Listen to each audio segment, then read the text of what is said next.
So number 8 is Colvoy, number 10 is Charlie. Ladies and gentlemen, you can't see this, but boy, is it just gone really dark around here. The cameraman's on night mode.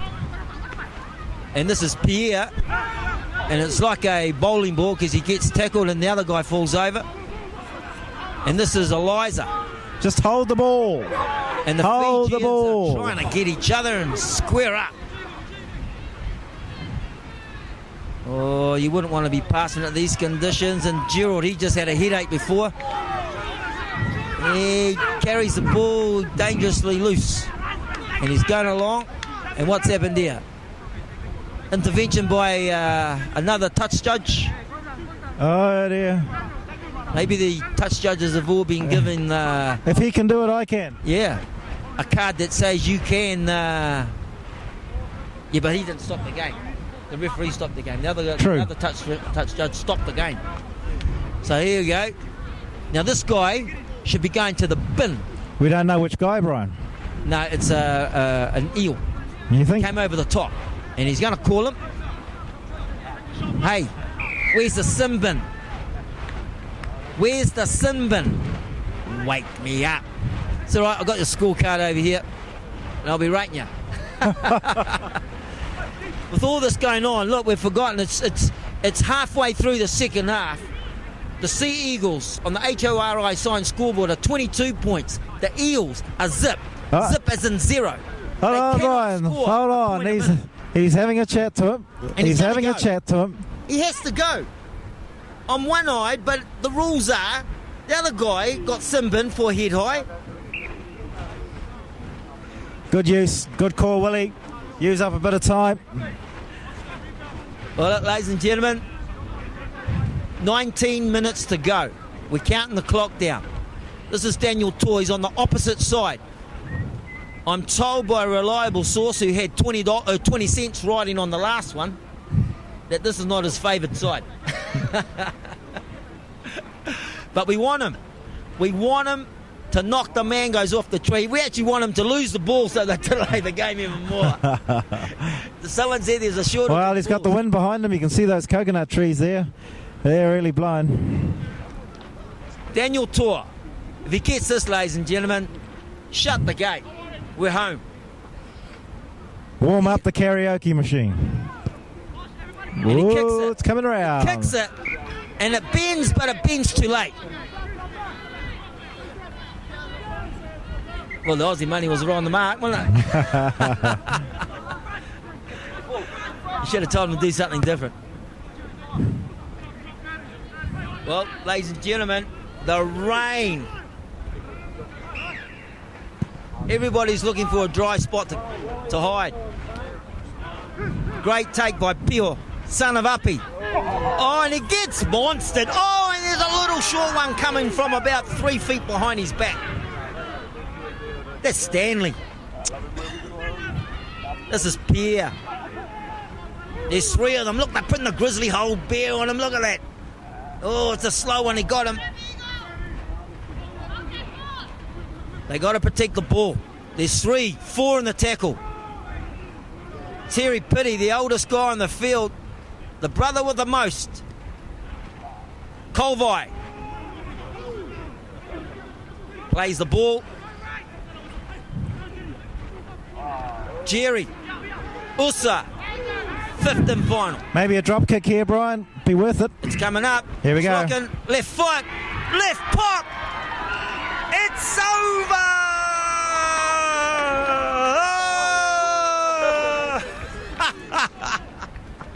Well, one is better than none. They had a chance to score 2. It was no good. The mini-me, Ngā Titovano, he drops a kick. And those at the Polynesian Tattoo, your team's got to score 50 for me to lose. Ladies and gentlemen, there's an upset. An upset in the brewing. That's a boil over, Brian. Who would have picked it?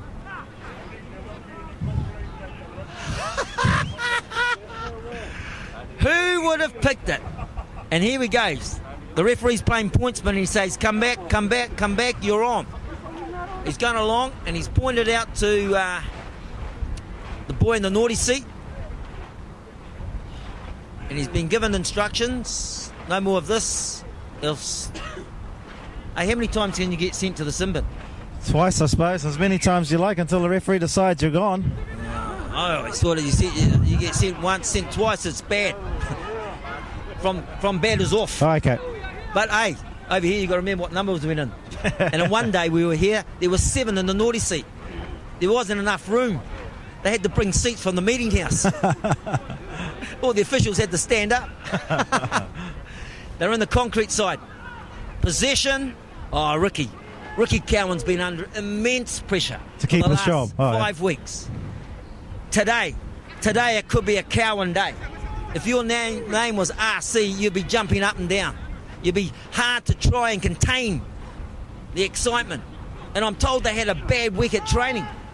Maybe they should have more bad weeks. What's a bad week at training, Brian? 7. 7 and heads hanging. And this ball is out in the full. So it'll be a turnover on the 5. They go along. Is this a scrum? I thought it would be... No. Maybe it wasn't the 5th. They're going to scrum it.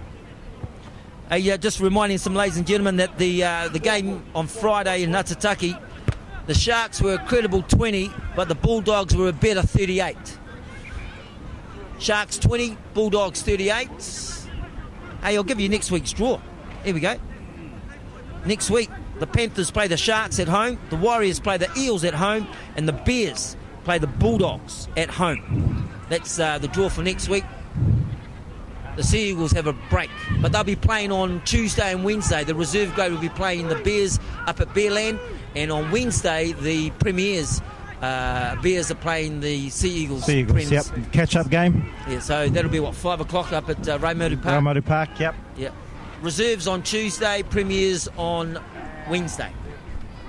That way Alfred gets a night's rest before turning out for the Premiers again. He probably won't. If they win, they probably won't remember too much. But here's trouble. Here's trouble, and they're going to get points on the board. And he tries to make it better than good. Oh, look, and there's more going on. But the referee's right in the middle. Yeah. The man in the middle. And that's Tom. Joe Hoiflich. And Tom didn't need to do that. Look what's happening here. And there's some brothers from the other nation. There's some daggers been thrown, and he's calling out. He's calling out Joe. He's calling out the Eel, and this is a bad. They just. This is not good. Yeah, I don't think Tom actually did anything other than intimidate him, and he lashed out. Well, he's got to go. Well, how many times can you penalise someone? You've got to go. You know what? These Eels have dodged 2 bullets. One was an intended high shot. Another one here was obviously something that shouldn't have happened. You know what's happening? I think the referee's getting flustered. He is. He's already sent 3 in the bin, and they're not listening to him. You know what? His kick-off broom's not hard enough. He called the first half short by a couple of minutes, maybe a good 10 minutes short on the second. Well, if he did, there'll be complaints on Monday morning by all the Arvitu executives. Oh! A cut of paint and a fat upright is what separates 6 from 4. Oh, Peter, pumpkin eater. A coat of paint and a fat upright. And the Sea Eagles are in no hurry. They're walking to church and they don't want to go. And the HORI signed scoreboard, we're seeing history. Sea Eagles, 23. The Tadpoles, a 4. Wait till the hate mail comes on Monday. The Tadpoles. Ladies and gentlemen. Well, they haven't grown. They haven't grown up yet today because they haven't got enough points on the board. Something happened. I don't know what it is. There's no Nicholas. There's no Louis Nicholas on the field today. Maybe they sent the B team. I actually heard that they were going to send the under-16s. They were so confident about winning, Brian. Well, there you go. You know, now they all starting to believe their own press. As Tor puts it higher than high. They take it up. Mark Charlie. Bang! Colvai and Manu. Elfie, Manu. Hey, we better start thinking about who's going to get Player our of the day.